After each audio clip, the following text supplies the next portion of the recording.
Halo semuanya, aku Eliana Mugabati. Aku dari Prodi PGP Ospip UNJ. Dan dalam video kali ini, aku mau sedikit membahas tentang sistem pendidikan Indonesia pada masa kurikulum KTSP. Selamat menonton! Jangan lupa di-subscribe, di-like, dan di-komen.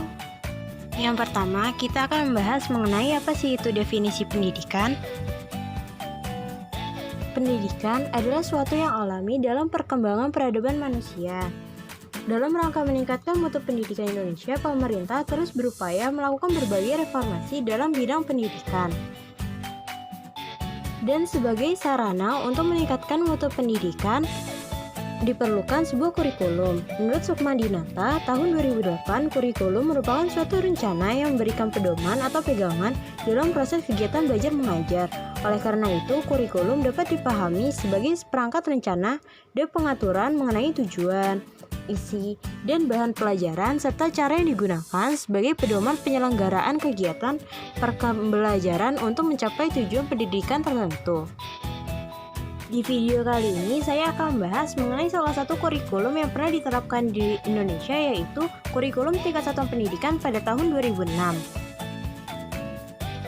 Dalam Standar Nasional Pendidikan Pasal 1 Ayat 15, KTSP adalah kurikulum operasional yang disusun dan dilaksanakan oleh masing-masing satuan pendidikan dengan memperhatikan dan berdasarkan standar kompetensi serta kompetensi dasar yang dikembangkan oleh Badan Standar Nasional Pendidikan.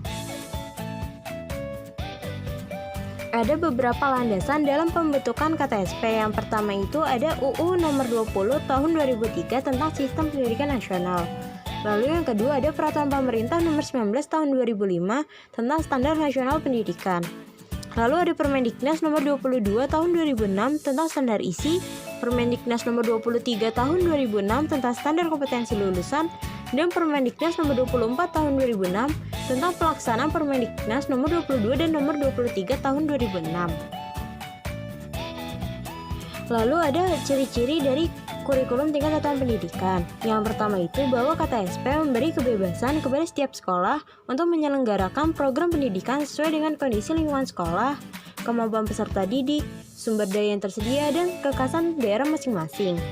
Lalu yang kedua, bahwa orang tua dan masyarakat dapat terlibat secara aktif dalam proses pembelajaran. Yang ketiga, bahwa guru harus diwajibkan untuk menjadi mandiri dan kreatif dalam pembentukan kegiatan selama pembelajaran di kelas. Lalu yang terakhir, bahwa guru diberikan kebebasan untuk memanfaatkan berbagai metode pembelajaran yang akan diambil dalam pembelajaran di kelas. Dari beberapa hal berikut dapat dipahami bahwa KTSP dikembangkan sesuai dengan kondisi satuan pendidikan, potensi, dan karakteristik daerah, serta sosial budaya masyarakat setempat dan peserta didik. Lalu bahwa sekolah dan komite sekolah mengembangkan KTSP dan silabusnya berdasarkan kerangka dasar kurikulum dan standar kompetensi lulusan di bawah pengawasan Dinas Pendidikan Kabupaten atau Kota dan Departemen Agama yang bertanggung jawab di bidang pendidikan. Lalu yang ketiga, bahwa kurikulum tingkat satuan pendidikan untuk setiap program studi di perguruan tinggi dikembangkan oleh masing-masing perguruan tinggi dengan mengacu pada standar nasional pendidikan. Dan yang terakhir, bahwa KTSP merupakan strategi pengembangan kurikulum untuk mewujudkan sekolah yang efektif, produktif, dan berprestasi.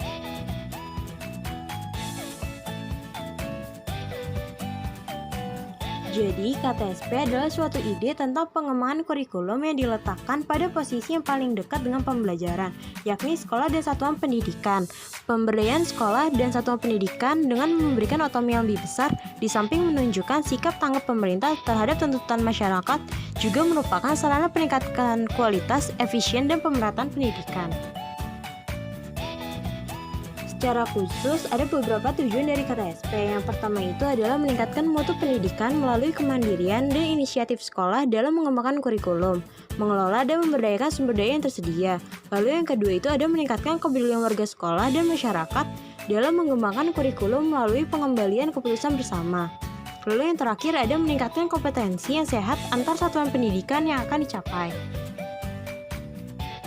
Lalu alasan diterapkannya KTSP yang pertama itu sekolah menjadi lebih mengetahui kekuatan, kelemahan, peluang dan ancaman bagi dirinya sehingga sekolah dapat mengoptimalkan pemanfaatan sumber daya yang tersedia untuk memajukan lembaganya. Yang kedua, Sekolah jadi lebih mengetahui kebutuhan lembaganya, khususnya input pendidikan yang akan dikembangkan dan didayagunakan dalam proses pendidikan sesuai dengan perkembangan dan kebutuhan peserta didik. Yang ketiga, pengambilan keputusan yang dilakukan oleh sekolah lebih cocok untuk memenuhi kebutuhan sekolah karena pihak sekolahlah yang paling tahu apa yang terbaik bagi sekolahnya. Yang keempat, keterlibatan semua warga sekolah dan masyarakat dalam pengembangan kurikulum menciptakan transparansi yang sehat serta lebih efisien dan efektif bila mana dikontrol oleh masyarakat sekitar juga.